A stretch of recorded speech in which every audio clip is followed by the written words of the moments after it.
Salut à tous, aujourd'hui nous allons parler pour comment débuter l'airsoft avec une tenue qui coûte pas très cher et pour rester un petit peu dans le thème militaire. Premièrement, je vais vous expliquer déjà les bases. On va parler d'un truc que vous pouvez avoir plutôt facilement et pour pas trop cher et qui est quand même plus ou moins rudimentaire pour soit premièrement la protection, donc la sécurité avant tout dans l'airsoft c'est clair, soit pour identifier que vous êtes ou identifier le rôle de militaire, qu'on ne prenne pas pour un civil parce que déjà, je commençais pas à chouiner. Oui, mais faut un uniforme complet, faut faire de l'airsoft. Non, c'est bon. Il y en a qui commencent avec des jeans et des chemises, hein, mais si tu veux jouer au rôle de militaire, parfois, et qu'il y a des civils dans le jeu, on peut facilement te prendre pour un civil. Donc je vais vous montrer une base pour les survivalistes, ça peut être sympa aussi. Hein. Parce que ça reste, comme dit, c'est pas trop cher, puis vous trouvez ça facilement, vous n'aurez pas d'emmerde quoi. Parce qu'autant, j'ai un treillis T2 de l'armée française dans le placard, qui est normalement utilisé par les parachutistes, il me semble, si je dis pas de conneries, je vais me le bien de ce côté-là. Et voilà, donc je vais vous expliquer premièrement, pour commencer, premièrement, le pantalon entre nous, ça coûte une blague le pantalon militaire. Tu utilises un jean, c'est pas grave. En plus que si t'en as un qui est un peu flingué, c'est encore mieux. Alors le t-shirt de base, donc avant le gilet tactique, le ceinturon, les gants, à tout tralala. On va avoir soit un t-shirt camouflé, soit une chemise. Chemise.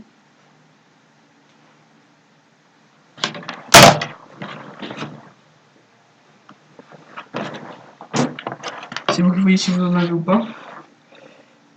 Ensuite, comment dire, vous avez déjà les protections oculaires. Alors je vous préviens tout de suite, ne négligez pas ce point. Limite, je préférais que les gens jouent en chemise, pantalon, avec les lunettes de protection réglementées, plutôt que en treillis militaire complet, mais sans lunettes. Parce que les gars, une bille dans l'œil, c'est bon, vous avez la vue perdue. Que ce soit 40 000 joules ou que ce soit 0,2 joules.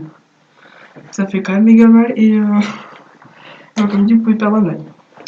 Je vais vous montrer ce qui est primordial et ce qui est secondaire. La protection complète, donc la protection faciale comme dit, parce qu'une bille dans l'œil, même un petit bout de tissu tout fin comme ça peut arrêter la vie, c'est bien. Donc ça, tu te le trouves sur internet ou sur un surplus militaire ou voilà. Tu te le trouves, ça, en dessous de 10 euros, tu l'as. Pour le couvre-chef, alors soit t'en es pas, ça va pas te tuer, soit un truc tout con comme un casque c'est un peu cher, je compatis, mais une casquette, hein, je veux dire, je lui ai à 10 balles celle-là, c'est bon. Hein. Le t-shirt, venez pas m'emmerder, vous en avez les plus chers sont à 15 euros, les chemises, si vous en avez pas, tant pis. Euh, Déjà, j'ai tactique, enfin, non, c'est un G-Street plutôt, c'est-à-dire, j'ai tactique, c'est donc commercial, mais un truc, putain. Ça, donc on appelle ça un G-Streak, c'est très maniable, léger, et je l'allume à même pas 20 balles. Tu peux te trimballer radio, réplique de poing et chargeur. Facile à mettre. Après, pour ce qui est au niveau du ceinturon, c'est la caméra. On a une ceinture militaire au pire. Ça, c'est comme vous faites, ou une ceinture normale, tant pis, si vous voyez, si vous l'avez ou pas. Ça t'en as pour même pas 10 euros aussi. Hein. Oui, bon, je sais ce que vous allez dire. 10 euros plus 10 euros plus 10 euros plus 10 euros, ça fait cher à la fin. Mais bon, vous pouvez pas te prendre en même temps. C'est bon. Rien ne vous oblige. T'as, comme dit, moi j'ai un holster pour mon flingue. Bon, il est vide. Hein. J'ai une poche assez grosse pour transporter si je veux de la bouffe, de l'eau ou des conneries du genre. Voire même un petit biberon de billes. Hein. Parce que surtout que dans l'airsoft mineur, c'est rare d'avoir des répliques d'airsoft où ils te refourent, tu peux racheter les chargeurs sup. Donc je prends un sachet de billes et je rentre manuellement comme un con. Après les gants tactiques, c'est bon, vous n'êtes pas obligé. Hein. Ça coûte en moyenne 20 balles. Les plus chers sont 50 euros. Voilà. Donc voilà. Si vous avez le budget encore, mais là ça sort du vraiment strict minimum. Vous pouvez avoir des gadgets supplémentaires en plus qui sont pas trop chers, je veux dire ça, hein, un bracelet en paracorde si vous voulez. Ou alors En fait, il faut utiliser les couteaux en airsoft, mais des couteaux en caoutchouc. Celui-là, c'est un vrai couteau. Donc ne l'utilisez pas en airsoft, votre voisin aura une mauvaise surprise à la fin quand il se réveillera à l'hosto. Mais voilà, ça peut faire un décor supplémentaire. Et ne prenez pas le vrai couteau, je vous le rappelle, vous pouvez en acheter en caoutchouc, ils sont encore moins chers que des vrais, c'est génial. Et vous blesserez pas votre copain, parce que même si vous vous dites oui, mais si je le pique juste un peu, croyez-moi avec l'adrénaline, vous le charcuterez comme un mongol et il va se retrouver à l'hosto et vous serez pas comme un con. Ou parfois certains terrains de jeu font, au lieu de prendre un couteau, pour ceux qui ont la flemme de m'acheter, briser la nuque ou un truc comme ça. Bref, qu'est-ce que je veux dire d'autre?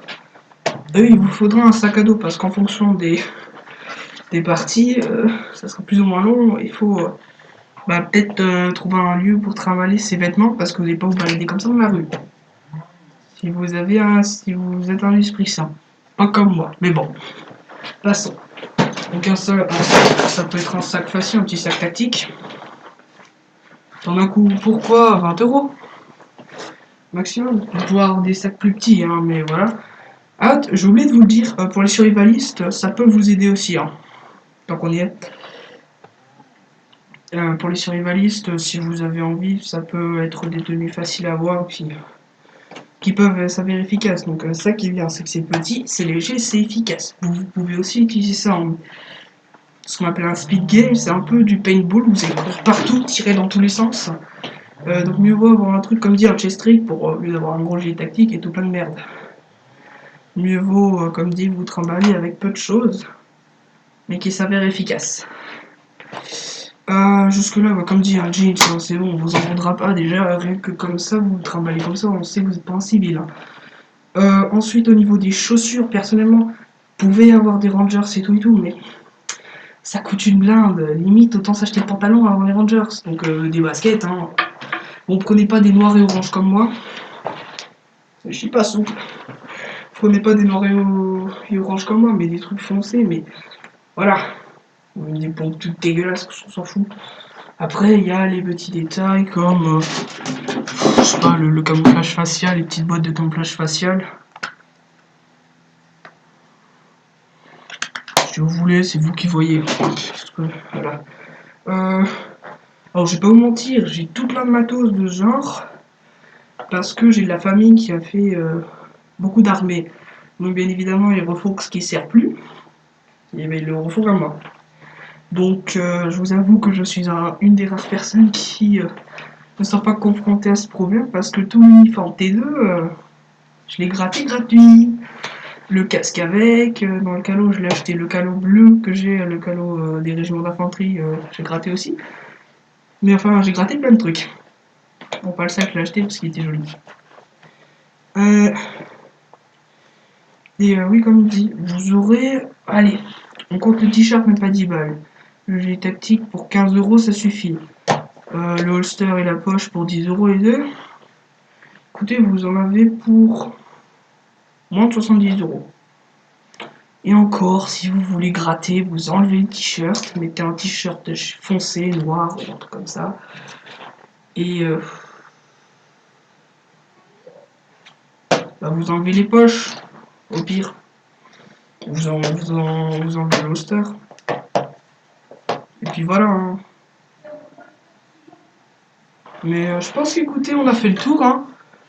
Donc, sinon, je vais passer mes conseils. Premièrement, n'achetez pas en occasion. Parce que de 1, ça peut pas être votre taille du tout, avec un peu de chance. Et soit le vendeur est à méconnaître, mais il a pas fait gaffe, il y a peut-être des petits trous dedans, des trucs comme ça m'est déjà arrivé. Je connais des gars où voilà, ils se retrouvent avec des trous comme ça, sur genre là.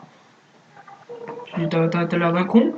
Le gars était honnête, hein, mais c'est juste que lui ça lui gênait pas, ça le gênait pas, et puis ça y recoule. Sauf que toi pas forcément, et lui il l'oublie peut-être. Donc voilà, et je vous conseille aussi de par contre des repros, les reproductions de trucs parce que ce sera certes moins cher, mais ce sera moins robuste, ce sera moins de classe. Et ça va pas tenir longtemps. Bon, sauf pour ceux qui font de l'airsoft historique du style guerre de Vietnam 14-18, 39-45, si vous prenez l'authentique, c'est limite plus fragile que de la repro. Donc vous n'avez pas le choix, mais pour l'airsoft dit moderne,